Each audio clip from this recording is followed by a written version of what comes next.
is going to, that the recording is in progress. So hopefully everybody is okay with that. We will be recording the first two parts of this event. So the first part is I will give you some introduction to our center and what are the PhD opportunities.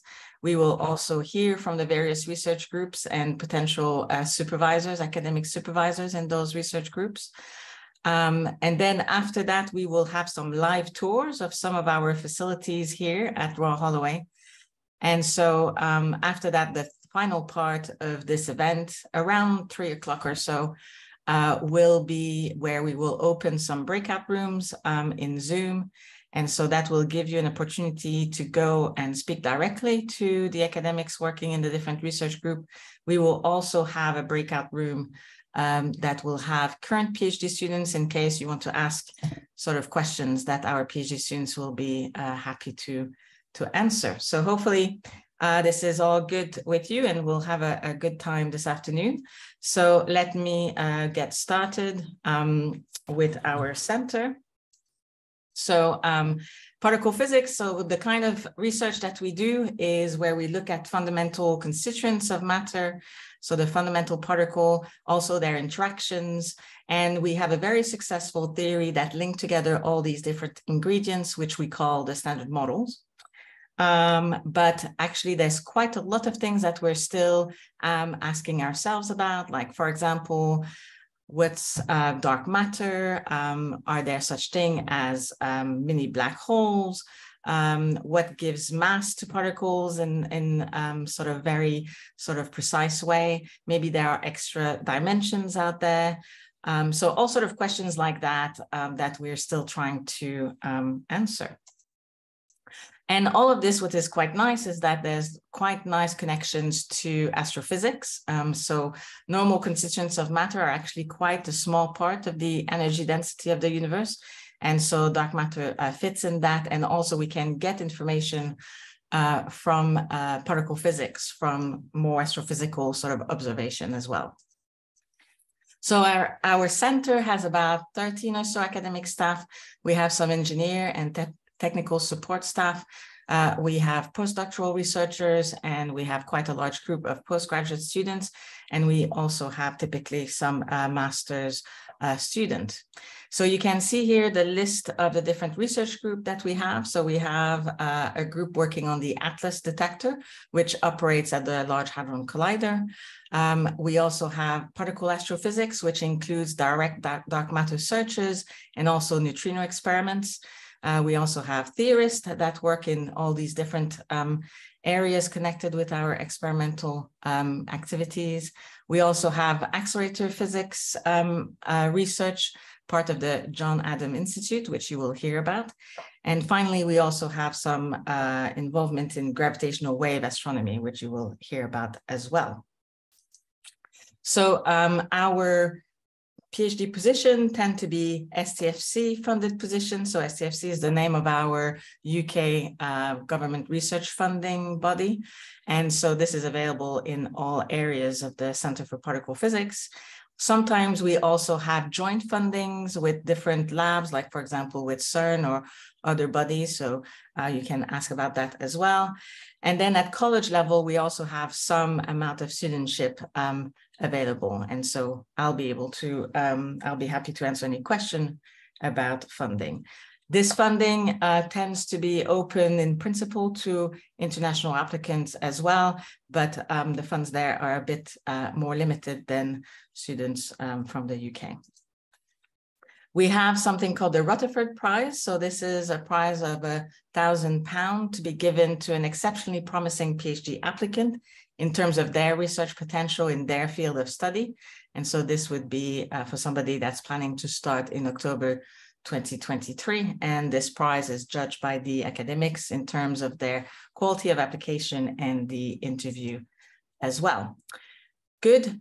So I will now pass on to the different research groups so that they can give you a very short introduction to their research and the different academics working in that area. So first, I'll give the floor to Dr. Berry, who will talk about ATLAS. So hi, I'm one of the about 4 or 5 lecturers on academics working on the Atlas Collider, the Atlas detector. So the Large Hadron Collider, as you know, is very large, the largest hadron collider in the world, and Atlas is the largest detector in the world. And we have a little mini scale figure that you can do with the outreach with our group as well. So as you know, the LHC is very powerful. It's 27-kilometer string, and it's now accelerating protons and protons to collide at 13.6 TeV, which is the highest energy ever in the world. It's recently gone through an upgrade, and so now is a really good time to start a PhD on Atlas because we're actually in data taking phase and will be for the next few years. The Royal Holloway group in particular specialises in the trigger software and data acquisition systems. We're also part of the UK computing grid, and we have various different physics analyses, as I'll go through each of the topics in a minute. So it's an amazing opportunity for a PhD postgraduate student to work here at Royal Holloway for some of the years, but also to spend 12 months, typically in their second year, out at CERN. And here's a picture of some of our students in the bottom and staff members that are actually installing things in the Atlas detectors. So on the next page, I'm not in control. Yeah, thank you. Yeah, so to work through the projects in particular, so Professor Texidiris is a specialist, works on the Higgs searches and was involved in the Higgs discovery back in 2012. And now he's working on, and his group are working on understanding the properties of the Higgs.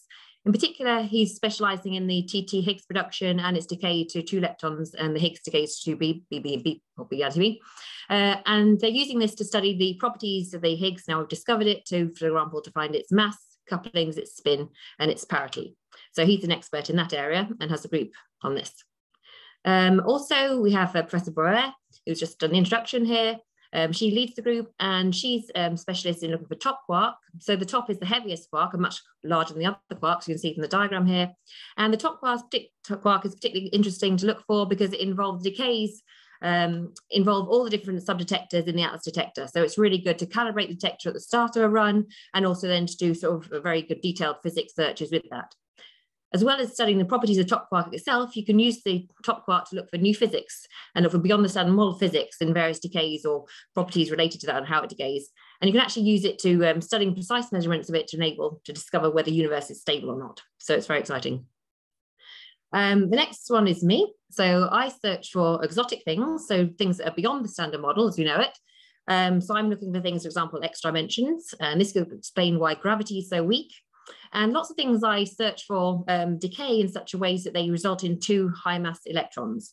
So for example, a graviton, it could decay, it would go into extra dimensions, but it would decay into our standard model particles. So we would still observe a deviation to our standard model expectation. So I look for 2 high mass electrons, either for resonances or a broad excess at generally high invariant mass. And I'm also looking at low invariant mass because you could find such things as dark photons, also new resonances, Z primes, or contact interactions.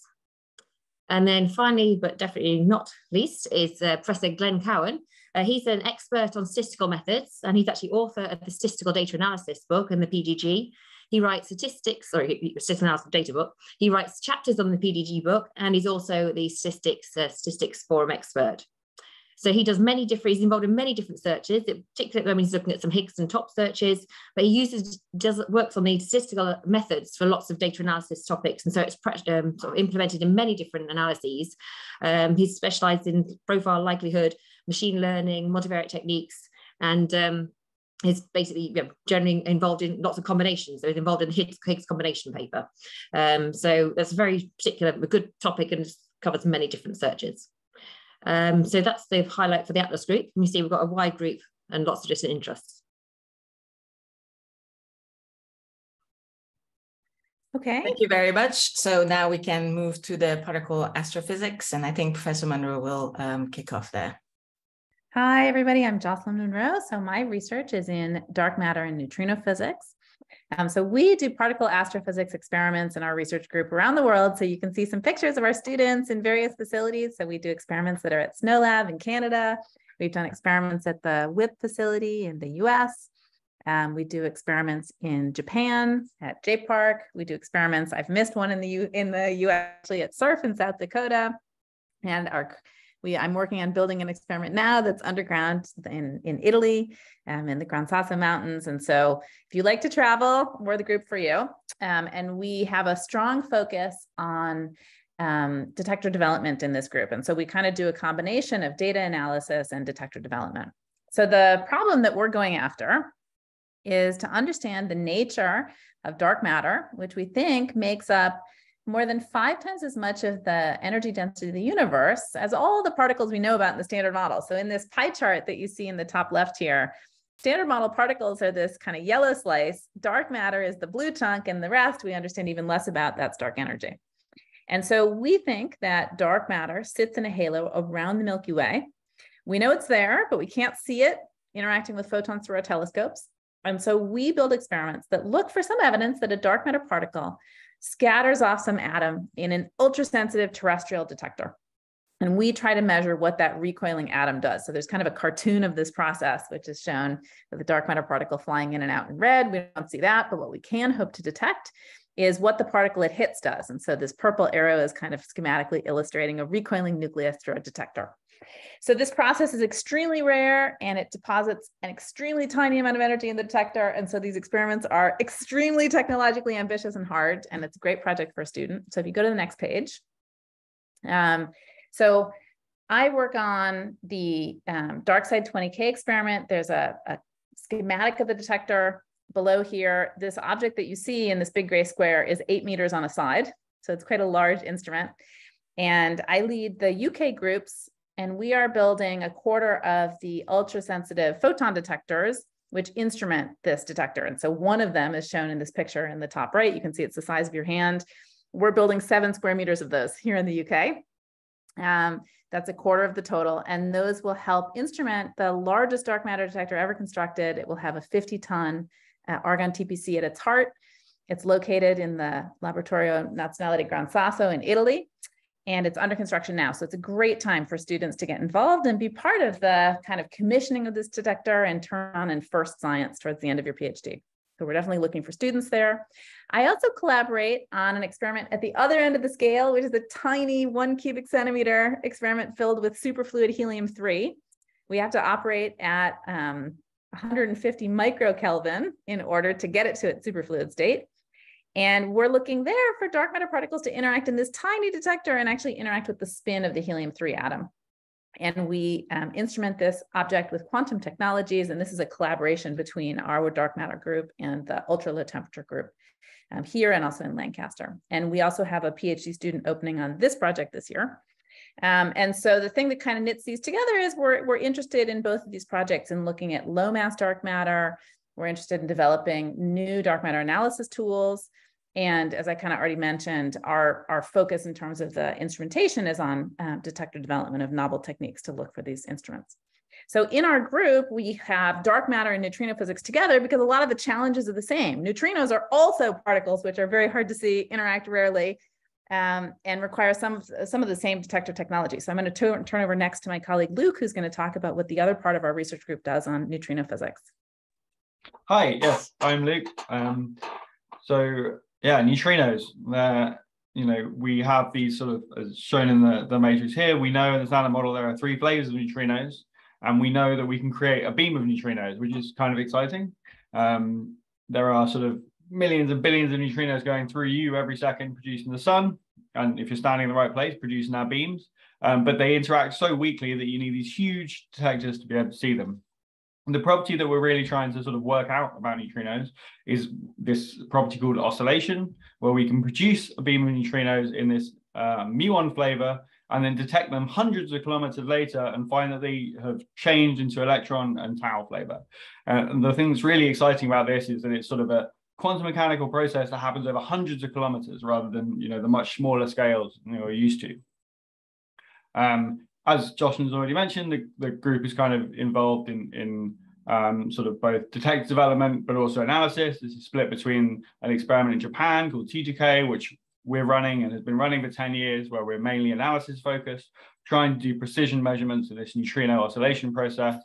And at the same time, looking forward to the next generation, which is June, where we're building an experiment that is expected to start taking data in the 2030s, early 2030s, just outside Chicago, at a national lab in the US called Fermilab. While we know this process of oscillation happens, there's still lots of sort of precision measurements that we're doing. And so we can move on to the next slide. So I'll first I want to introduce Dr. Cabot, sort of our colleague and the person tying this neutrino dark matter group together, because he's sort of the one who's really split in half. He's led the way historically on doing these oscillation analyses on T2K, also working on the future experiment June, where he's working on developing a new sort of concept of detector for this near site. So remember I said that these beams we create are left to travel for hundreds of kilometers. We sample them near where we create them, and then far away, a so-called far detector. We're mainly focused on playing with the near detector in June. And then Asher also works on LZ, which is a liquid xenon dark matter experiment at SURF, which is the Sanford Underground Research Facility, which coincidentally is also where the June far detector will end up. So there's lots of interplay between these two fields, as we've heard. So on to the next slide, I'll briefly introduce me. So yeah, on the T2K side, I'm mainly interested in trying to work out how well we understand or don't understand how neutrinos interact with matter. We know they interact very rarely, but depending on exactly how they interact, we can introduce subtle biases into the measurements that we make. So we've got to, model how they interact and also uncertainties around that. So that's what I play with on T2K. On June, I'm trying to sort of make a near detector concept that sidesteps that problem that I mentioned that we have to deal with on T2K. And the kind of central part of that is that we're able to move this sort of 100+ ton detector. And by moving it in and out of the beam of neutrinos, we can sidestep that problem with how neutrinos interact. So yeah, those are my interests. And I think I've sort of rambled for long enough, so I'll hand on to the next person. Great. Thank you very much. Very interesting. And so next we have Dr. Cowan, who's going to tell us a little bit about our theory activities. Hello, can you hear me? Yes. Great, thank you. So I'll just introduce you to the theory activities in the particle physics group. And so there are two different research directions. One is focused on LHC collider phenomenology, and with a focus on precision calculations and also new physics studies. And my personal research interest has been in offshore Higgs physics, which is complementary to the standard on peak resonance studies, and led to some interesting observations displayed in the graph. So the regular peak is here shown in the graph, and then the offshore region starts at around 200 GeV and contributes surprisingly about 10% to the actual Higgs signal, and can be used as complementary source for Higgs property studies. Next slide, please. And my colleague Stephen West is interested in dark matter physics and also in cosmological questions, early universe, thermal freeze-out was a main topic he worked on, also interested in black hole studies. And there's a picture of the bullet cluster that shows evidence of dark matter. So we have two complementary directions in the theory group here. Great, thank you very much. Next is going to be our accelerator physics, which is going to be talked about by Professor Gibson, who's also the head of department of the physics department here at Royal Holloway. Hi, hello everyone. So I'd like to talk about the John Adams Institute for Accelerator Science. So this is a grouping of universities, Royal Holloway, Oxford and Imperial College, and we basically build and develop future accelerators. So if you were to join us here at Royal Holloway, you'd be a part of this wider team as well as having local supervision here. And we typically meet each year and connect with each other. But in particular for the JAI students, you have graduate training in your first year. There's a series of lectures held mainly at Oxford University that you would go and attend. And there's also opportunities to work in world-class laboratories around the world, so SAD, KEK in Japan and others. Perhaps moving to the next slide, I can just introduce to you some of our group members. So we have Professor Stuart Boogert, who is a former head of department and head of school here at Royal Holloway, and he is active in a number of areas related to beam instrumentation, and in particular also simulation of particle accelerators. So thinking also about applying the way that we track particles through complex lattices of magnets. We simulate that, but we also apply those simulations to important applications. For example, in medical proton beam therapy, studies of medical gantries. One hot topic that's come up recently is flash therapy. So some of these things are in the news recently. For example, CERN are currently just announced they're going to collaborate on a very high electron energy machine for flash therapy, where you rapidly target a tumor, and but in such a way that it keeps the healthy tissue intact. Okay, moving to the next slide, we have Dr. Pavel Kavatayev, who is also an expert in beam instrumentation, but in particular in using optical methods to diagnose the properties of particle beams as they traverse and go through the accelerator. So thinking about optical transition radiation, Cherenkov radiation, and other types of novel acceleration. So we work on pyroelectric acceleration, have a mini accelerator in the labs here at Royal Holloway. And then the next few slides, I think, are a little bit of the research that I work on. So this is on the upgrade to the Large Hadron Collider, the so-called high luminosity upgrade, which will increase the number of collisions at the inside Atlas, for example, by around an order of magnitude. And we're working on a diagnostic shown on the next slide, which is an electro-optic beam position monitor, which basically measures the rotation of the bunches as they collide. So in future, we're going to what's called crab the bunches, so that when they collide, it increases the number of collisions. And we're developing a very fast electro-optic pickup to be able to monitor that, that rotation using clean rooms here at Royal Holloway. And then I think the final slide also just relates to some of the simulations that we do for other experiments at the LHC. So in particular, linked with our excellent Jocelyn Monroe's group in dark matter, we have a study of light, dark matter and axions that propagate from Atlas to a new experiment called the phaser experiment, which has just started running in run 3 of the LHC. So this is a simulation in our code called BDSIM, and you can see how tracks propagate from Atlas all the way out to phaser. So look forward to first data in the coming months at phaser. Okay, I think that was the last slide. Is that right? Yeah. Just to join the excitement here. Oh yes, that one, I forgot that. So that's an old slide, but it's just from some of the first startup events at the LHC. Yeah, that's me, I can do the pose. Yeah, we work on particle tracking simulations for the LHC as well. So lots of ways in which we can apply the knowledge that we have to develop and investigate accelerators. So yeah, feel free to chat to me later if you'd like to get some more details on specific projects. Great, thank you very much. And then our last activity is on gravitational wave, and Dr. Ashton is going to tell us more about that. Hi everyone, yes, my name's Greg Ashton, and so we've heard lots and lots about particles and lots of exciting things going on. Now I can take you from particles to waves. So we're a recent addition to the particle physics group here. We have a gravitational wave astronomy group. And so a bit of background on me. So I'm a gravitational wave astronomer, and really what I like to do is to observe black holes and neutron stars using what are called gravitational waves produced when they collide. So Einstein's theory tells us how gravity works.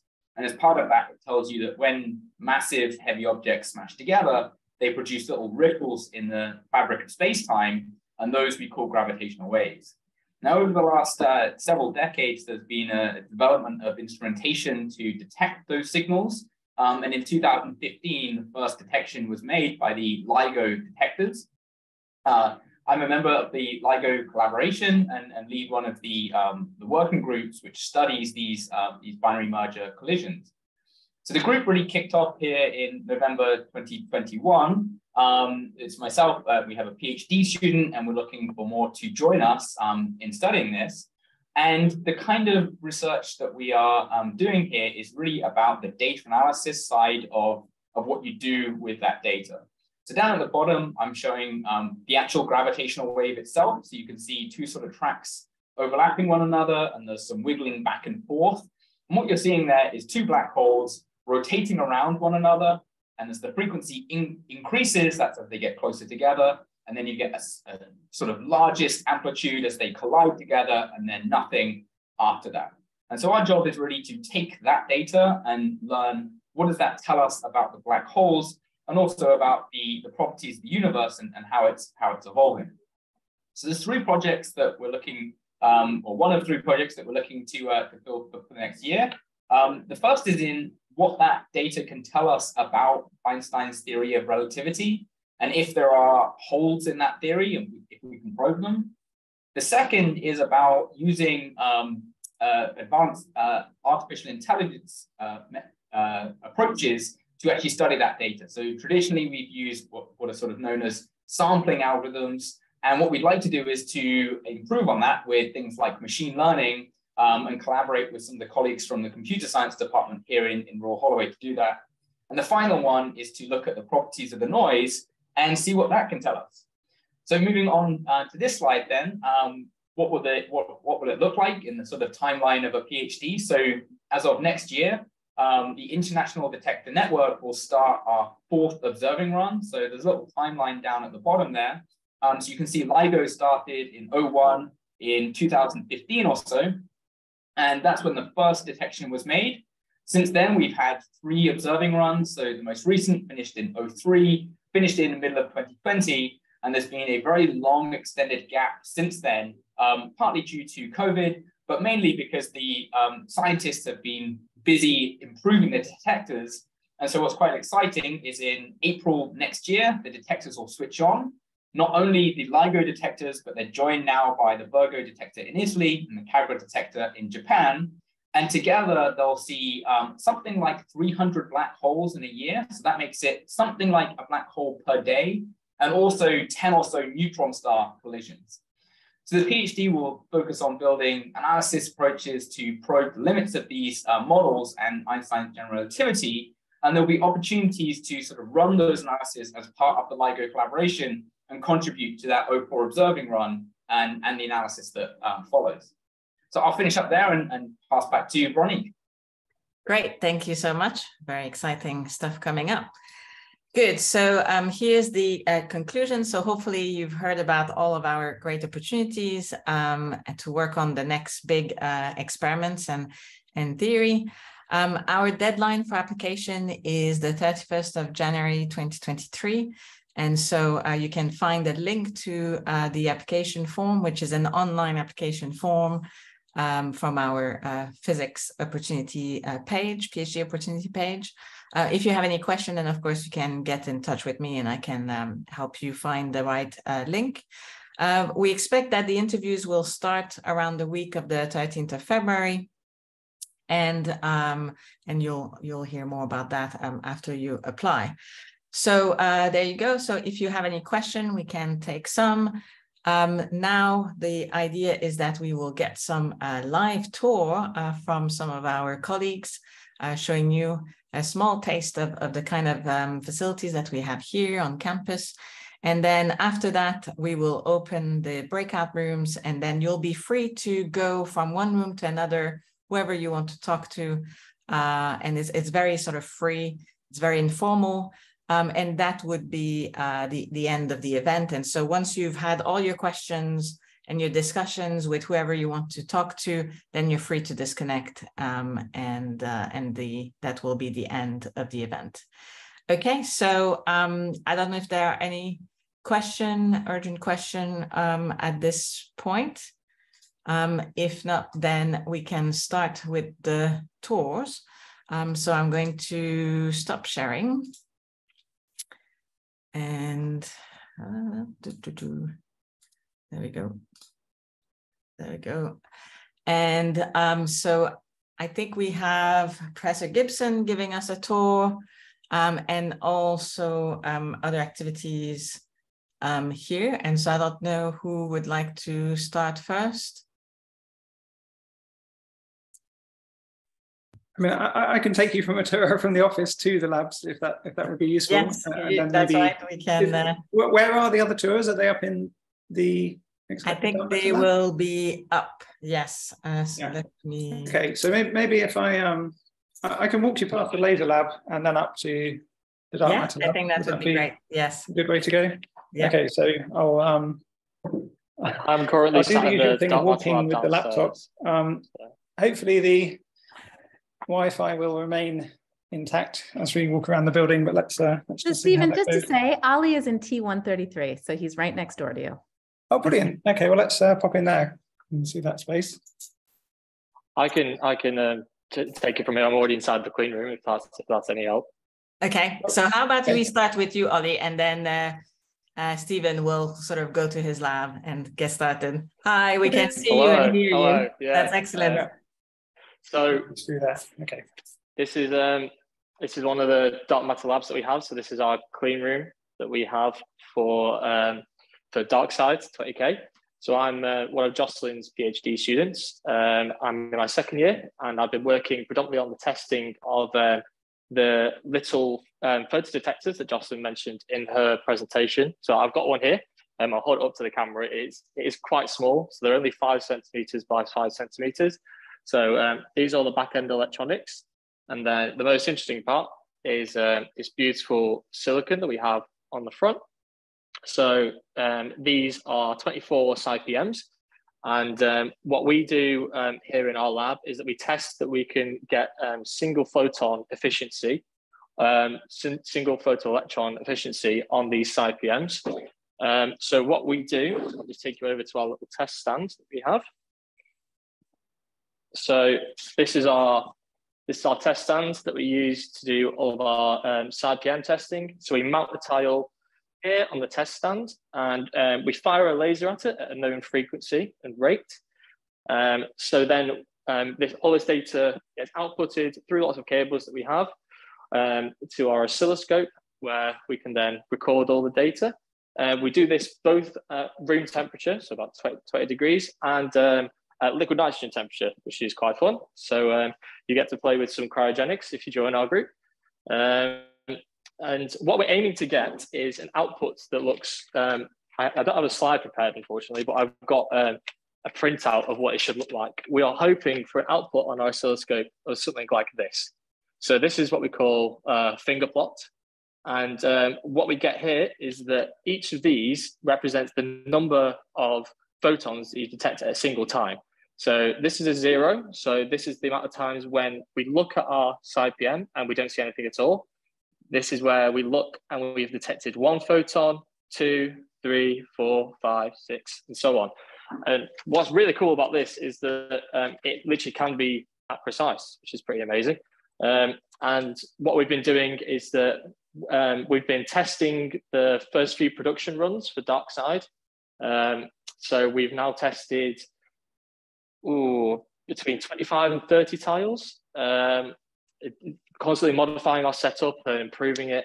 And now we're just coming about halfway through a second test run, about to go into a third test run, with each run being about 16 tiles. So one thing I can say about the dark matter group is that it's the best of both worlds. You get to do a lot of analysis and stuff like that, but you also have an opportunity to do a lot of hands-on work and hands-on experimental physics, which is very fun. Great, thank you so much. Very good. And I think maybe you'll be in the PhD room later on, or at least some of your colleagues. Yeah, I'll be in there. I'll be moving over to the room later. That's right. So if anybody has a question about either the setup or what it's like to be a PhD student in this group, then you can discuss that. Great. So thank you so much, Ali. Very exciting. And maybe we can go back now to, there you go, to Stephen, who's in his lab. So feel free to take it away there. Okay, thanks, Veronique. Yeah, great to see T133. And so let me introduce you to Mark, who is working here within the John Adams Institute for Accelerator Science and working on, well, RF electronics and developing RF sources. I don't know, Mark, would you like to say a bit about what you're working on? So for the last year, I've been working on designing and developing a sort of family of compact high-frequency radio sources. They use modular components, which you can basically, like Lego, just place together. And I've been working on the control behind that and using MicroPython, so coding a lot of Python.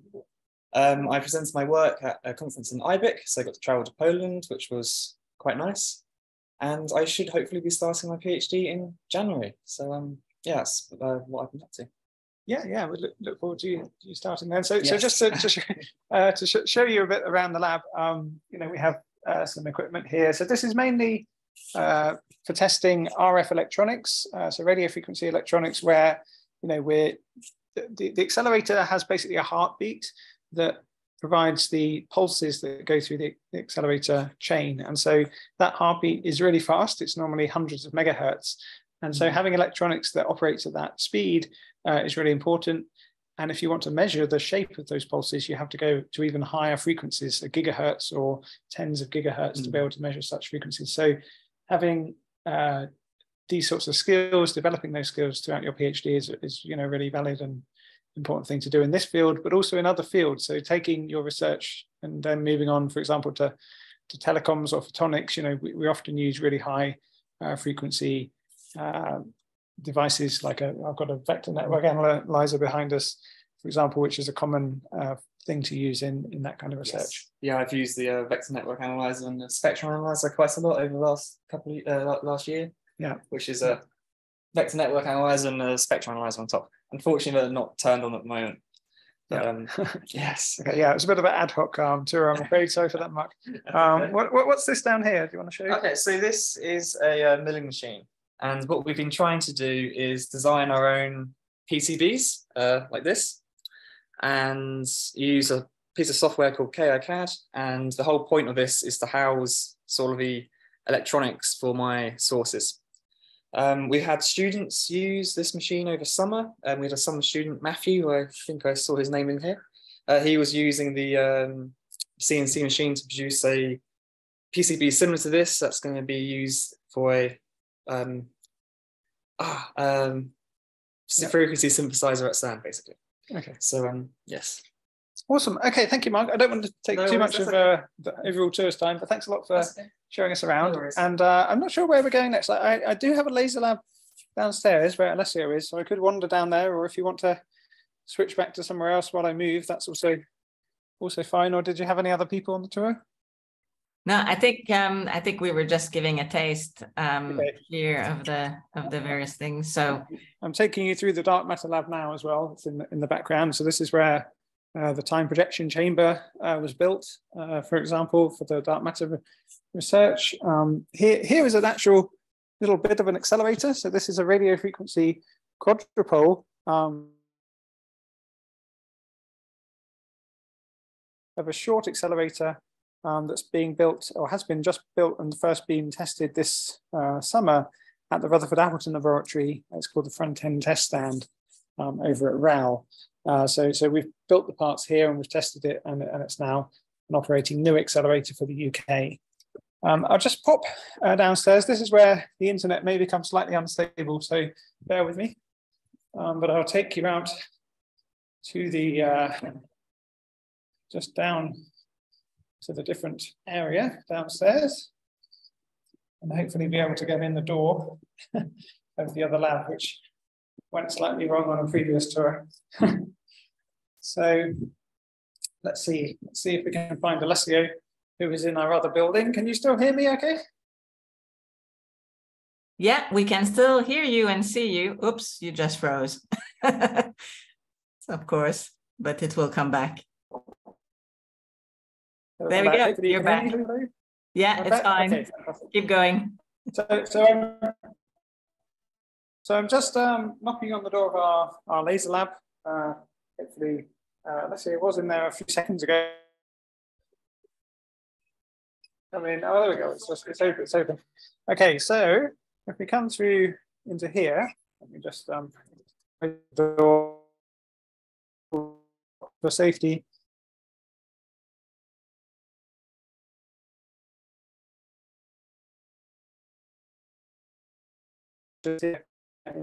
We've lost you a bit. Yeah. There we go. Yeah, so that's our lab where we do sort of develop laser system or laser-based systems for accelerators. And so we can, so maybe if you come this side, the other side is better. So this is the setup for our laser wire system that we are going to be installing at FETS, at the front test stands at RAL. And it's basically a two-dimensional laser wire system. I don't know if they know anything about it, but it's basically a system that we are developing to be able to measure some H- accelerated beam properties, such as the beam size and the beam divergence. So basically, this consists in a laser beam that is sent to cross the accelerator beam, and the interaction with the accelerator beam, which is made of ions, H- ions, so negative hydrogen ions, which have an extra electron. And so the interaction with the laser would be such that the electron could be extracted from the atoms, and then basically from the main H- beam, we could select a beamlet made of only hydrogen ions. And this is then further downstream, we could measure this, the size and the divergence of this beamlet. And then from that, sort of reconstruct the property of the incoming beam. So to do that, we have sort of a scanner. So basically a translation stage moves the laser beam across the accelerated ions beam, and then a different position, you have interactions, and then you can make your reconstruction. So this works with a laser that is sent into a fiber, an optical fiber, and then the optical fiber end is attached to a translation stage and a lens to focus the laser, and then the translation stage is moved, and then we could use it for that purpose.